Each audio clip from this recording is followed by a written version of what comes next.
Houston. Houston, we have a problem. DJ Apollo has landed. I repeat, DJ Apollo has landed at Hipmix 88.9 WEIU.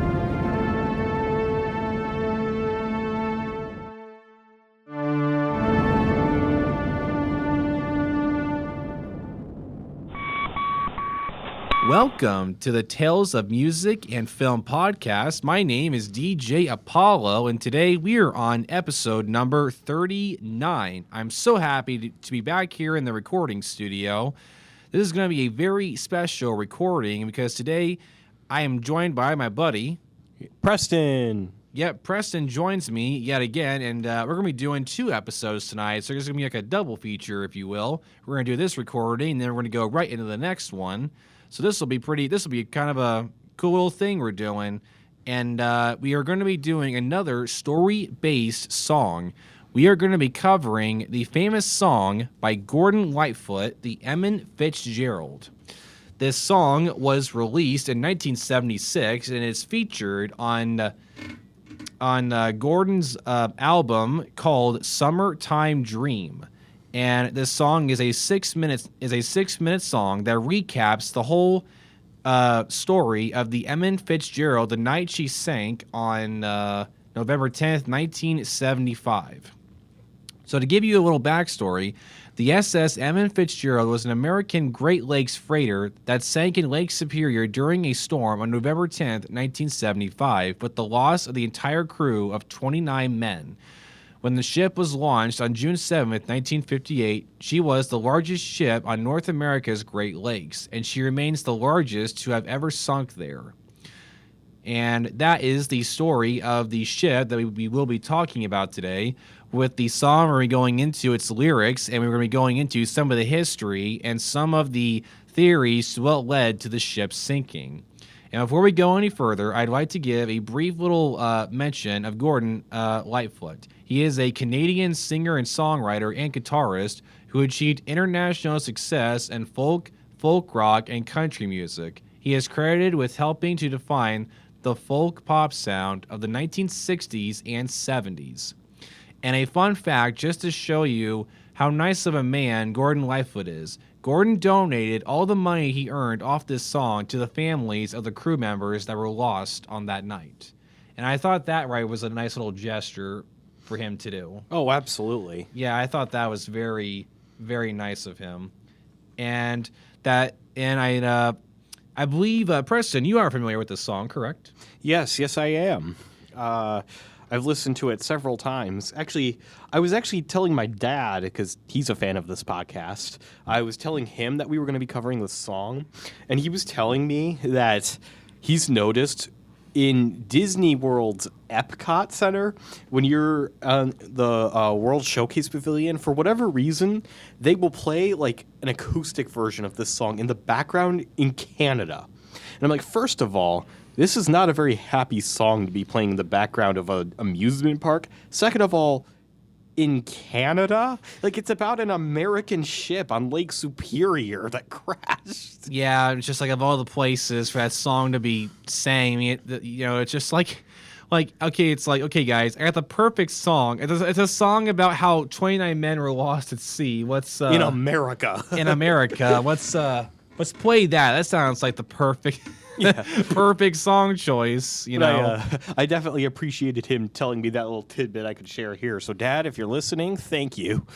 Yeah, thank you very much. And just like that, let's go ahead and let's get into the song itself. So, I had the idea of covering this song because I was inspired to cover this one because when we covered Don McLean's American Pie, I thought it'd be very fun to try to do another story-driven song. And I think this one's going to be a lot of fun to go into as well because a little fact about DJ Apollo, I'm a huge fan of ship history. Growing up, and I still am I still am obsessed to this very day. I'm obsessed with Titanic. I got into the Titanic's history when I was a little kid, and I read like every book my town library had on the sinking of Titanic, and I watched a lot of Discovery Channel documentaries on the sinking. Then I eventually got into like the Britannic sinking, the Edmund Fitzgerald, or the Estonia. Just all these incidents that happened throughout history of ship incidents. And that's why I'm really excited today to go into this story, because I find it so fascinating, and sad at the same time. I think it's very important to talk about, Oh, I totally get that.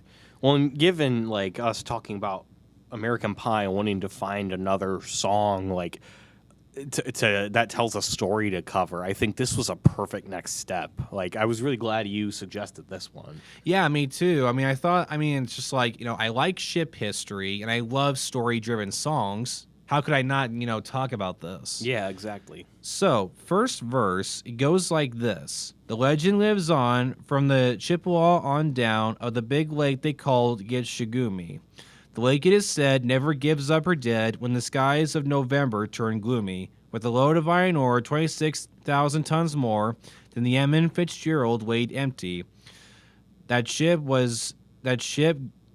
good ship and true was a bone to be chewed when the gales of November came early. So right off the bat, I can kind of go into a little history. I actually have a note right here that I wanted to share with all of you. So the legend, Edmund Fitzgerald, the legend, is that first sentence. And then as it goes in, it gives a brief description of the Great Lakes. The lake, it is said, never gives up her dead when the skies of November turn gloomy. Now, here's where it gets really kind of crazy here. So what that lyric is talking about, okay, is that the hardest part about that lyric is that it's very literal. Unlike the Titanic incident, where the bodies eventually sunk to the bottom and bacteria or the animals took care of the bodies, the waters at the bottom of Lake Superior were so cold the bodies couldn't produce the bacteria to make the gases that make bodies decompose and float, which means the crew are still down there in that lake, stuck, frozen in time.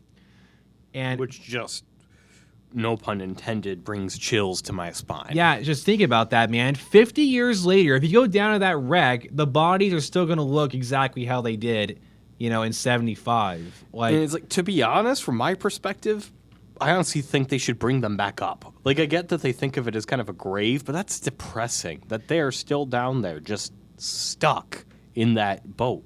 Yeah, I know. It is really sad, though, but, people consider that to be a grave site. And actually, a law was passed. I don't remember when, but a law was passed that you cannot visit the Edmund Fitzgerald's you can't go down shipwreck. There anymore. Nope. Because actually, I was telling Preston, little side note for you, 2 divers actually took a journey down to the wreck in 1995, and that's so the Edmund Fitzgerald wreck is 530 feet below the surface, and these 2 guys, that's very dangerous to do. 500 feet is no joke. No.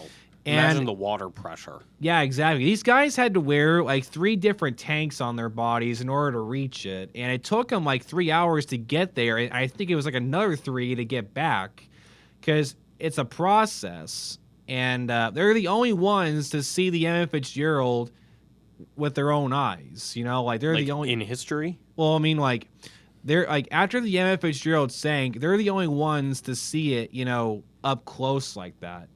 Everybody else, they would have seen it through the camera lenses of the submarines they were using. I see what you're saying. They're the last ones to actually see it with their own eyes, not through a camera lens. And to go into the lyrics a little more, the skies of November turn gloomy. So the reason why the November is mentioned a lot is that a lot of horrible storms hit Lake Superior during November. And those storms were no joke. They were serious. Crossing the Great Lakes was very dangerous. And that entire lake is home to who knows how many shipwrecks throughout the 20th century. And the Edmund Fitzgerald, quick little note, was a supply ship. It would carry, it usually carried loads of iron ore, and it would take it from one place to the other. It was kind of like a back and forth. There was a supply freighter. And that leads us into the next verse. So, Preston, would you want to go ahead and take us into the next verse? Sure. It starts, the ship was the pride of the American side, coming back from some mill in Wisconsin. As the big freighters go, it was bigger than most, with a crew and a good captain well seasoned.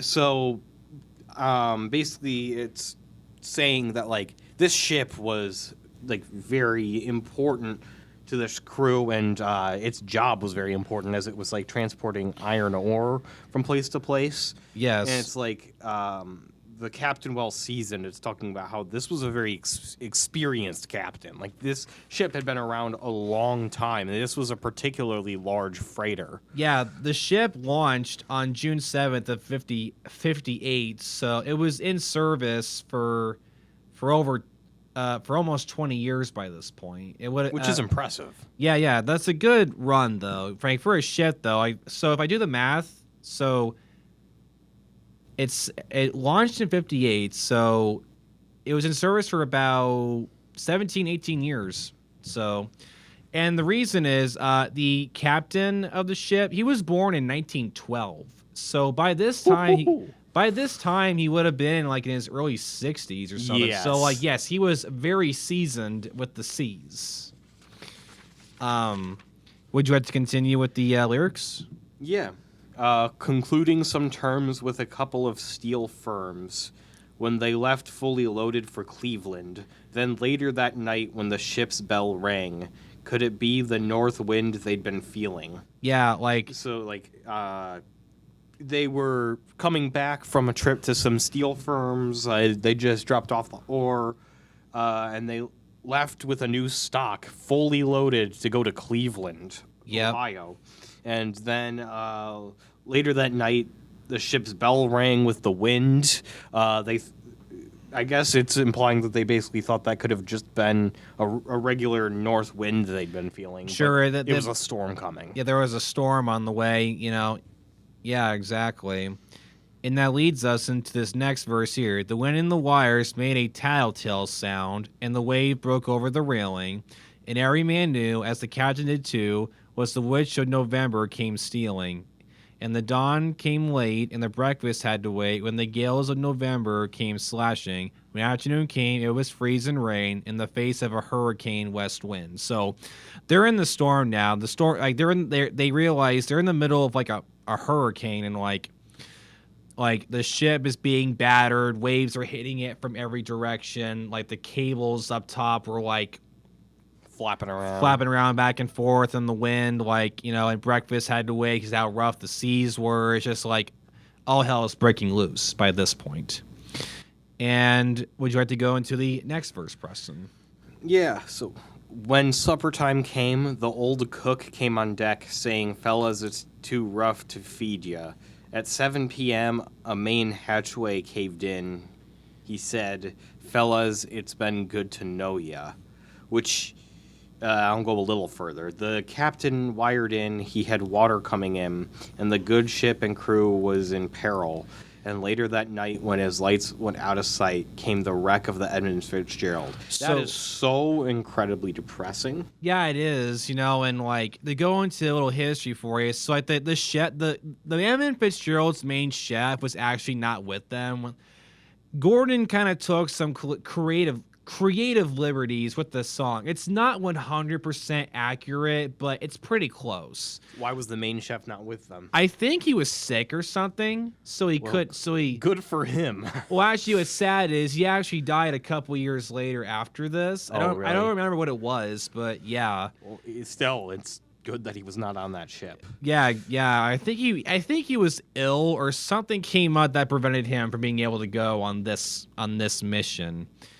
And at 7 p.m. the main hatchway caved in. He said, "Fellas, it's been good to know you." It's like the crew saying, "Well, guys, adios. The ship's filling out with water. We got nowhere to go."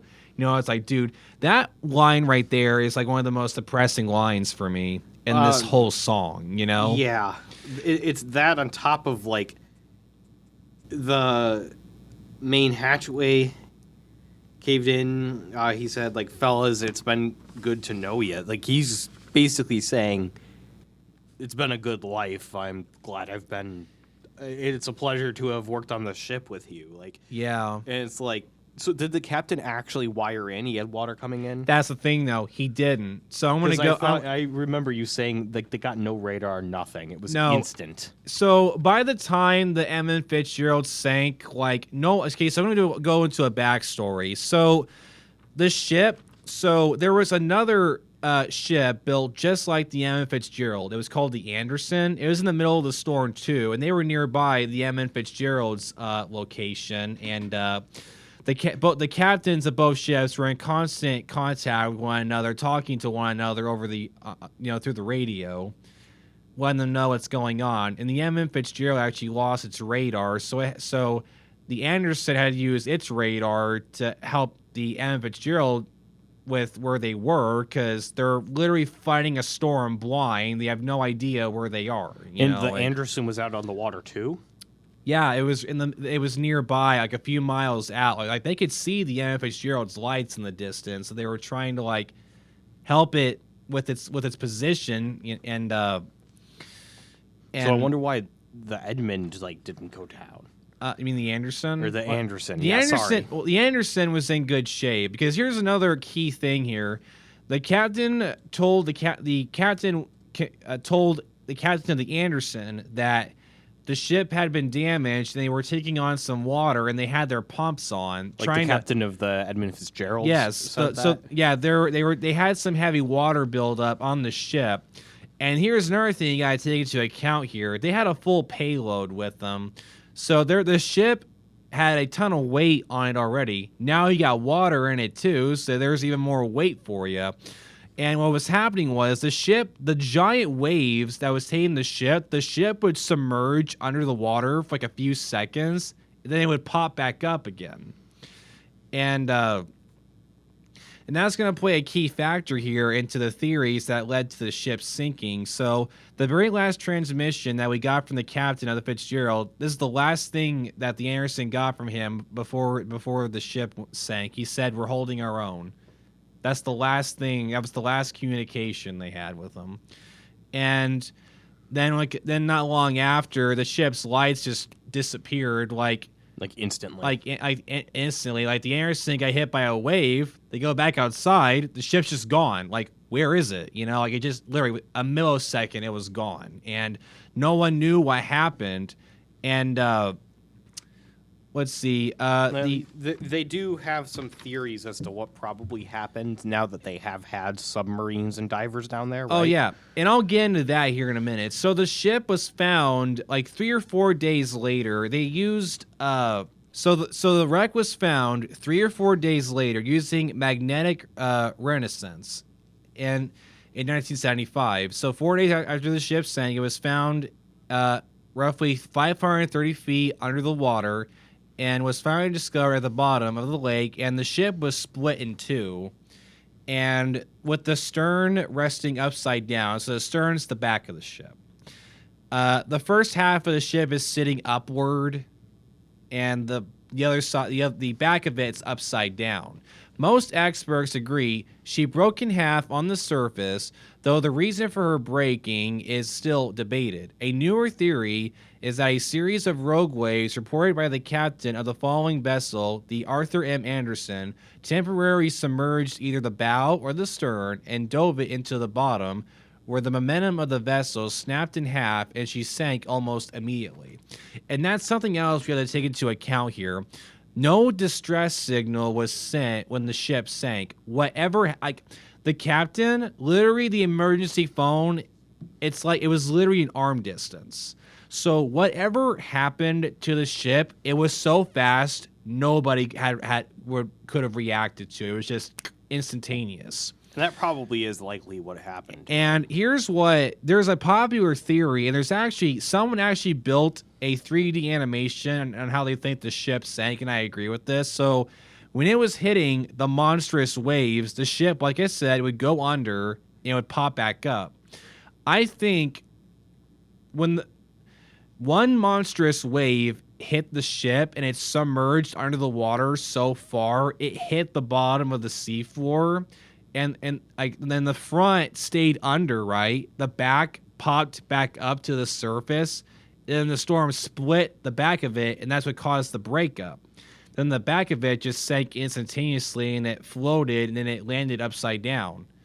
Because that's the most likely theory. Because again, no distress signal, and and no survivors. So that means whatever happened was instantaneous, and that's terrifying. It's like 1 minute you think everything's fine, then within a minute, it's over. Yeah. And that's the most scary part, to me.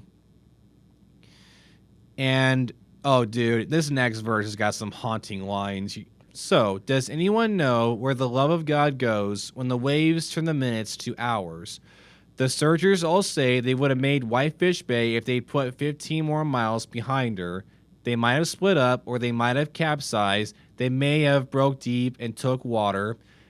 Oh, man, dude, this next verse here, it's deep, man. And all that remains is the faces and the names of the wives and the sons and the daughters. Yeah, so I'm caught up now with that. So what do you think on that one? Oh, man. So, does anyone know where the love of God goes when the waves turn the minutes to hours? Yeah. I see that as just the best way you could describe and imagining what kind of fear that would be to be in that kind of situation.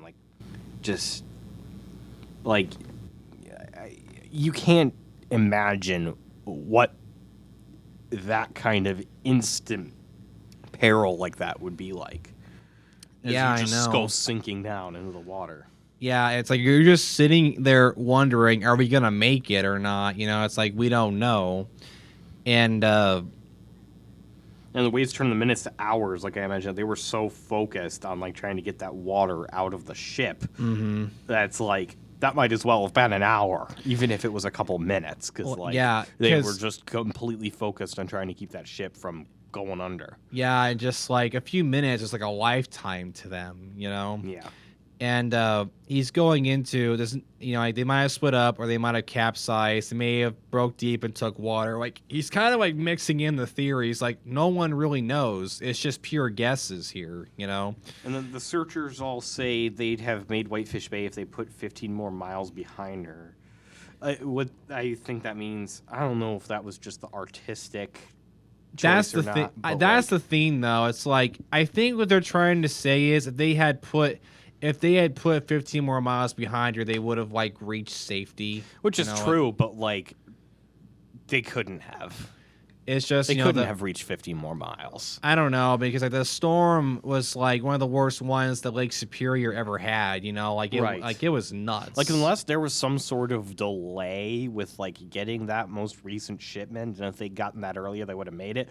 This is probably just an artistic, lyrical choice. That's what it feels like to me. Because I can't see anyway. 15 miles on a heavy ship is a lot. That's a lot. That's a long time, though. It is. That's 15 miles. This isn't talking about a car.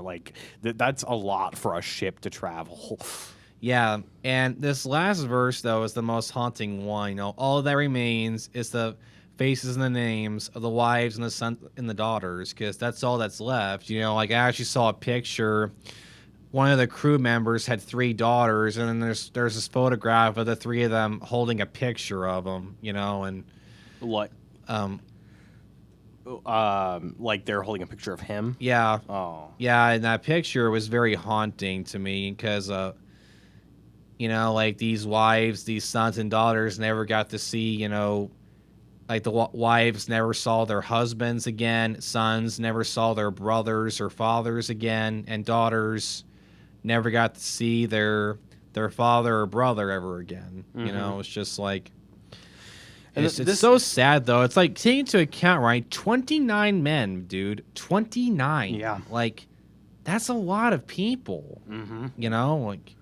But then it goes into talking about all of the Great Lakes. It says, Lake Huron rolls, Superior sings, and their rooms are for ice water mansion.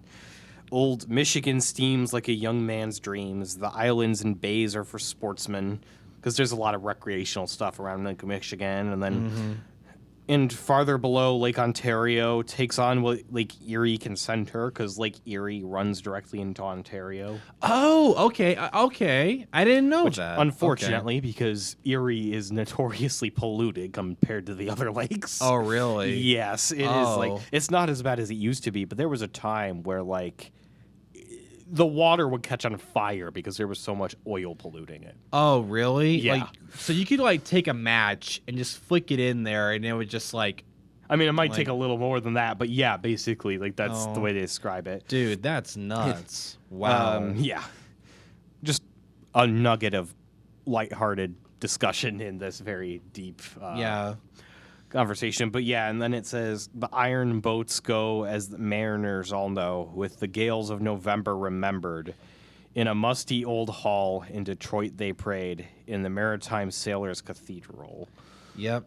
So, because, like, the thing about Lake Superior is there have been a lot of ships that have sunk in that lake because it's ruthless when there is a storm. Like, that water on Lake Superior is rough as is, and it's deep and cold. It's a very aggressive lake compared to every other Great Lake, and it's the biggest. And it's the furthest north. So for all accounts, it is Lake Superior. Mm-hmm. And it's like there's a shipwreck museum about it. But, like, I think this is just talking about all those boats being remembered, especially in November. Yeah. And this next verse here, if you want to go ahead and read it, I can go into more detail. Yeah. Go ahead. The church bell chimed till it rang 29 times for each man on the Edmund Fitzgerald. The legend lives on from the Chippewa on down of the big lake they call Gitchigumi. Superior, they say, never gives up her dead when the gales of November come early. Yeah, that's one of the main verses. And going back to the church bells, so in 1995, they actually recovered the Edmund Fitzgerald's bell. Like, they actually took a submarine down with like a torch attached to it, and they detached its bell, and they brought it back up to the surface, and then it's in a museum now, and they had a memorial service. Like, the family of each member lost would go up, and they would ring the bell for the loved one they lost. And they rang it 29 times for each. Yeah, for each one lost. Yeah, for each one lost. Yep. It's just terrifying. Yeah, I know it is. Yeah, and that's really the main verse of the entire song. And, like, the Edmund Fitzgerald, you know, it's just, like, one of those stories that just helps remind me just, like, how dangerous, like, ship traveling is. Like, I feel like some people really take it for granted sometime. It comes, when you take that job, it comes with a huge risk. It is a lot better now because we have a little bit of a better understanding now than we did back in the 50s about, like, meteorology and storms. Like, I do think that nowadays there's no way that ship would have gone out. They would not have let it. Like, knowing that that's kind of storm was going to come. Yeah, I mean, that's also true. Like, we have, like, you know, better technology, better safety systems and everything, but I mean, there's always a risk, but, like, it's significantly less than it used to be.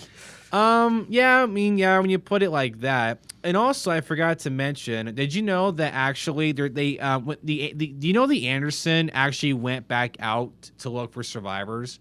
The Anderson made it back to safety during the hurricane, but they couldn't get any emergency boats out to look for survivors. So, like, they asked the Anderson, can you go back out there and look for survivors? That's crazy. You know? And they did? They did. Man. Yeah, and they found nothing. All they found was a lifeboat. They found one of the Edmund Fitzgerald's lifeboats all torn. Like, dude, this thing is made out of metal, and this thing was shredded. Man, you know, and it's that in must have been an awful wave that hit it. Yeah, exactly. 'Cause that's more evidence. Like, this lifeboat was just sitting there on the deck, and whatever hit it, you know, hit it with so much force. This thing looks like a train hit it, you know, like it's all beaten up, but there's gaping holes all over it. It's like, dude, what wave hit that ship? You know, like, yeah, it's crazy, but Yeah, I mean, that covers pretty much the story of the Edmund Fitzgerald. And I do want to dedicate this recording to the 29 men that were lost that night. And they were the big reason that I wanted to do this recording, because I think it's very important that the story is carried on and that their legacy is remembered. And I am so happy that Gordon Lightfoot wrote this song, because like I listen to this a lot. I actually have his greatest hits CD in my collection. And I would highly recommend that you look this song up, because it tells a very heartbreaking but very beautiful story. Like, this man is so amazing with the way he writes his songs, you know? And while he did take some creative liberty that isn't necessarily accurate, I do think that they would not be remembered like they are without this song. Oh, because I only know about it because this song exists. Exactly. I would not have known about this. If this song was released a year after it sank, you know, like, and I would not have found out about this. Like, I found out about the sinking because of this song. Yeah. I just randomly found it on YouTube one day, you know, and I've been hooked ever since. And as long as this song is remembered, the Edmund Fitzgerald will be too. Yeah, exactly. And I think the song is going to be introduced to millions of generations to come, like after us. Like, this song is never going to die. Like, oh yeah, especially if they're playing it constantly on loop in the soundtrack of the Canada Pavilion in Disney World. Yeah, it's like, yeah, if you ever go there, keep your ears open. You might hear that song. I mean, in all seriousness, like, most people going through there are not going to be listening enough to figure out that it's that song. But of the thousands of people that walk through there a year, I guarantee that multiple people have been like, why are they playing like this song? Like, The Wreck of the Edmund Fitzgerald? Mm-hmm. And also, I would also want to give a brief little preview. While we are on the topic of ships, this will not be the last time you'll hear us talking about ships. I actually have this crazy idea that Preston actually really liked. We are going to do a podcast recording covering Titanic for Valentine's Day. Yes. Because I just thought that would be a very hilarious podcast to do, because, like, I do not like love story films very much. I find them to be very cringy, you know, but like, I haven't watched James Cameron's Titanic in like a decade, so I'm kind of curious to see what I'm going to think of it after all the millions of film classes I've been through. Like, am I going to like it, or am I going to hate it? I will give a disclaimer. We are not going to be talking about the actual sinking of the Titanic. We're going to be talking about the film. Yeah. Like, we are in no way making light of those people that died on that ship. Yeah. Like, but, like, the film being what it is, as weird as it sounds, it's actually perfect for Valentine's Day. Yeah, it kind of is. I'm thinking, like, okay, I like film, I like ship history, and Titanic is like one of the highest grossing films of all time. It's like, how could you not? And it's got like what people consider to be one of the greatest love stories ever put to film. So I'm like, why Which is not? so weird. Like, you're taking this tragedy and turning it into a love story. Well, I mean, like, little side note here. So, just a little side note. Just, this is going to be like a little preview of what's to come with that recording. We'll probably end up talking like this a little bit, but like, Cameron wanted you to get attached to Rose and Jack. That way at the end, spoiler alert, when Jack dies, he's supposed to represent, you know, the 1,000 loss of his innocence. No. Like, he's supposed to represent the 1,502 people that were killed. You know. Yeah. You know what does a better job of that? The people playing the violins as people are literally falling into the water and getting crushed around them. Yeah, they exactly. didn't need Jack to do that. Yeah, and we'll get more into that with that recording, but that's just to give you an idea on what's to come. I'm actually very excited. We're actually thinking of actually watching the movie soon, because the movie's 3 hours and 27 minutes. I think we should probably watch that pretty soon, since it's such a longer film. But anyway, Chris, I appreciate you having me on here. I'm honored to be on a podcast dedicated to these 29 men. Like, just I hope they're never forgotten. That should have never happened to those people. And Yeah, I it's mean, it's a real tragedy. Yeah, it really is. And like, even though I like this song, every time I listen to it, I always wish that they'd made it. You know, Oh, yeah. Absolutely. Absolutely. But my condolences go out to all the families of these lost men. And I hope that they're all doing well, and I hope they've made their peace, with the whole thing. And I'm sure they were beyond grateful that Gordon Lightfoot wrote this song. Yeah. And if any of them are for some reason listening to this, our hearts are with you. Yes, very. And we hope you appreciate this dedication to those men. Yeah, and that's what I wanted this to be, just a pure dedication to the story and to those men. And that wraps it up for this recording. I want to thank you for listening. I want to thank my buddy Preston for joining me on this recording. And we hope you liked what we got to talk about here today. This has been a very special one for me. I've been wanting to talk about this song for weeks now, and I'm glad that we finally got the opportunity to do so. So until next time, this is DJ Apollo with Preston. And you are listening to the Tales of Music and Film. We would like to take a moment and have a moment of silence as we remember the 29 men that were lost on November 10th, 1975.